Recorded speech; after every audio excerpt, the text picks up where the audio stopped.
Assalamualaikum warahmatullahi wabarakatuh. Dalam kesempatan kali ini kita akan mempelajari akidah halaq kelas 11 dengan judul aliran-aliran ilmu kalam. Aliran-aliran ilmu kalam yang akan kita pelajari yaitu Jabariyah, Qadariyah, Mu'tazilah, Asy'ariyah, dan Maturidiyah. Pada video pembelajaran sebelumnya kita telah mempelajari aliran kalam. Yang pertama aliran Syiah, yang kedua aliran Khawarij, dan yang ketiga aliran Murji'ah. Selanjutnya aliran yang keempat yaitu aliran Jabariyah. Aliran ini muncul dari sikap skeptis terhadap situasi politik pada masa pemerintahan Muawiyah bin Abi Sufyan. Perasaan tidak berdaya itu kemudian dirumuskan dalam pemikiran teologi bahwa semua perbuatan manusia merupakan wujud kehendak Allah. Doktrin teologi yang demikian itu sangat menguntungkan Muawiyah yang saat itu sedang memegang kekuasaan, sehingga pemikiran keagamaan ini dipolitisasi oleh Muawiyah. Paham Jabariyah ini pertama kali dilontarkan oleh Ja'ad bin Dirham yang selanjutnya dikembangkan oleh Jaham bin Safwan. Oleh sebab itu aliran ini juga disebut dengan Jahamiyah. Doktrin ajaran Jabariyah yaitu menurut aliran Jabariyah, manusia tidak mempunyai kemampuan untuk mewujudkan perbuatannya dan tidak memiliki kemampuan untuk memilih. Segala gerak dan perbuatan yang dilakukan manusia pada hakikatnya adalah dari Allah semata. Yang kelima, aliran Qadariyah. Persoalan politik adalah latar belakang utama yang memicu munculnya aliran Qadariyah. Sebagaimana diketahui bahwa Muawiyah bin Abi Sufyan sangat gencar untuk melemahkan pengaruh keluarga Ali bin Abi Thalib. Mendiang Ali bin Abi Thalib dicaci maki dalam setiap kesempatan berpidato, termasuk saat khutbah Jumat. Banyak ulama yang tidak setuju dengan politik Muawiyah. Untuk menutupi kesalahan itu, mereka mengembangkan doktrin bahwa semua yang terjadi adalah atas kehendak Allah. Manusia tidak mempunyai kemampuan untuk menentukan nasib sendiri. Dalam suasana ini muncul Ma'bad al-Jauhani dan Ghailan ad-Dimashqi melontarkan kritik kepada Muawiyah bin Abi Sufyan dengan pendekatan teologis yang kemudian dikenal dengan paham Qadariyah.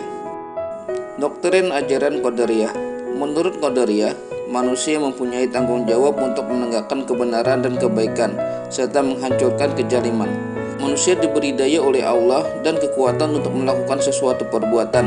Manusia juga diberi kebebasan untuk memilih antara melakukan sesuatu kebaikan dan keburukan, dan mereka harus mempertanggungjawabkan semua perbuatannya kelak di akhirat.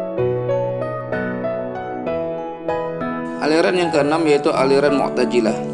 Lahirnya aliran Mu'tazilah tidak terlepas dari perkembangan pemikiran-pemikiran ilmu kalam yang sudah muncul sebelumnya. Aliran ini lahir berawal dari tanggapan Wasil bin Atha, salah seorang murid Hasan al-Basri, atas pemikiran yang dilontarkan Khawarij tentang pelaku dosa besar. Ketika Hasan al-Basri bertanya tentang tanggapan Wasil terhadap pemikiran Khawarij tersebut, dia menjawab bahwa pelaku dosa besar bukan mukmin dan juga bukan kafir. Mereka berada dalam posisi antara mukmin dan kafir, yaitu orang fasik. Pokok ajaran Mu'tazilah. Ajaran Mu'tazilah dituangkan dalam Ushul Khamsah, 5 dasar ajaran, yaitu yang pertama tauhid atau keesaan Allah Subhanahu wa taala. Aliran Mu'tazilah mengingkari sifat-sifat Allah Subhanahu wa taala. Menurut kaum Mu'tazilah, apa yang dikatakan sifat adalah tak lain dari zatnya sendiri. Menurut Mu'tazilah, Al-Quran adalah makhluk atau baru. Allah di akhirat kelak tidak dapat dilihat oleh panca indera manusia, karena Allah tidak akan terjangkau oleh indera manusia. Pokok yang kedua yaitu keadilan Allah Subhanahu wa taala. Doktrin teologi Mu'tazilah yang berkaitan dengan keadilan adalah Tuhan tidak menghendaki keburukan, tidak menciptakan perbuatan manusia.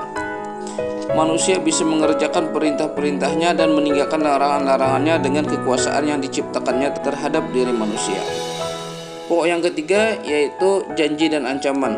Mu'tazilah berpendapat manusia dengan kemampuan akalnya dapat memilih berbuat baik atau buruk.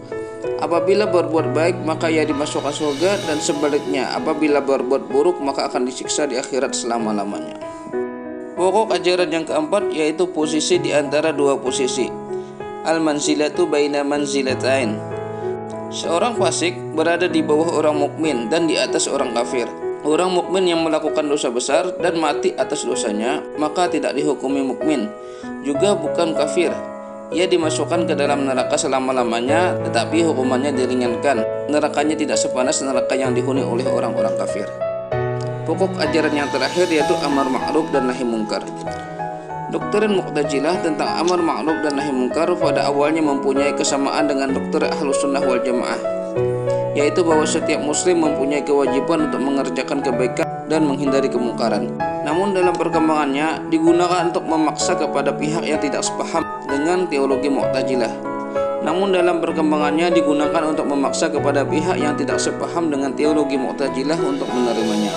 Para ulama yang dicurigai tidak sependapat dengan Mu'tazilah diinterogasi dan dipaksa untuk menerima pandangan teologinya, khususnya tentang kemakhlukan kalamullah, yaitu Al-Quran.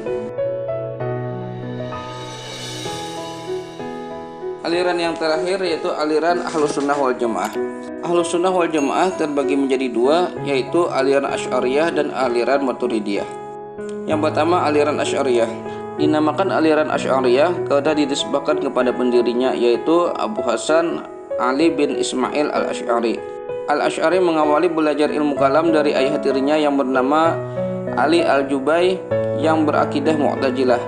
Dengan demikian maka Al-Asy'ari mempunyai paham yang sama dengan gurunya, yaitu Mu'tazilah. Aliran ini diyakininya sampai berusia 40 tahun. Asy'ari meninggalkan Mu'tazilah karena sikap Mu'tazilah yang lebih mementingkan pendekatan akal daripada menggunakan Al-Quran dan hadis.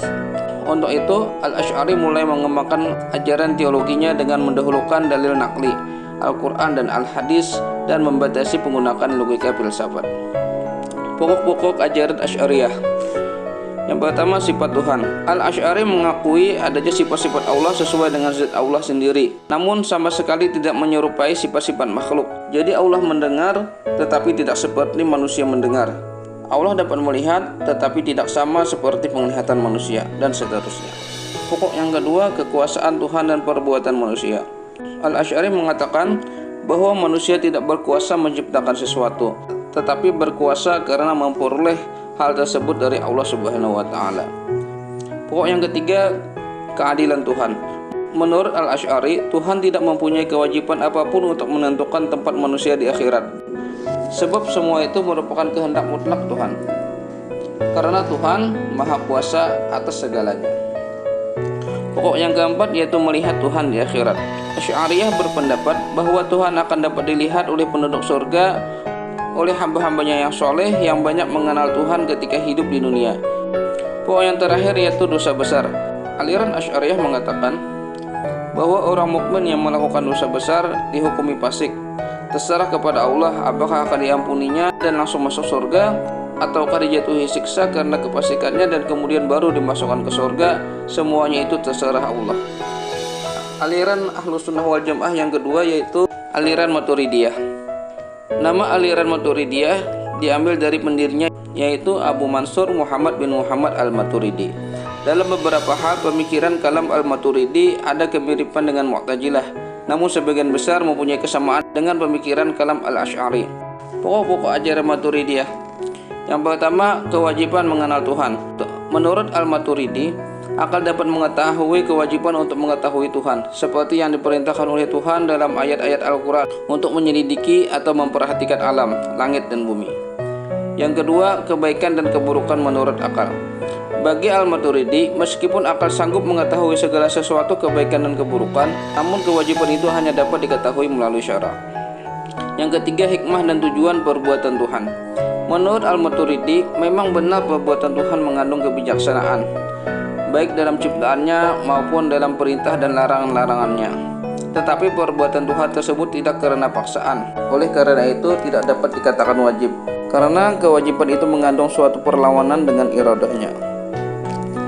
Munculnya paham Asy'ariyah dan Maturidiyah menjadi solusi atas paham-paham yang ekstrim. Paham ini menjadi mudah dipahami oleh umat Islam karena rumusan ajarannya yang sederhana dan lebih menekankan penggunaan dalil naqli dan membatasi penggunaan logika filsafat yang rumit. Sampai di sini saja pembelajaran pada kali ini. Semoga bermanfaat. Assalamualaikum warahmatullahi wabarakatuh.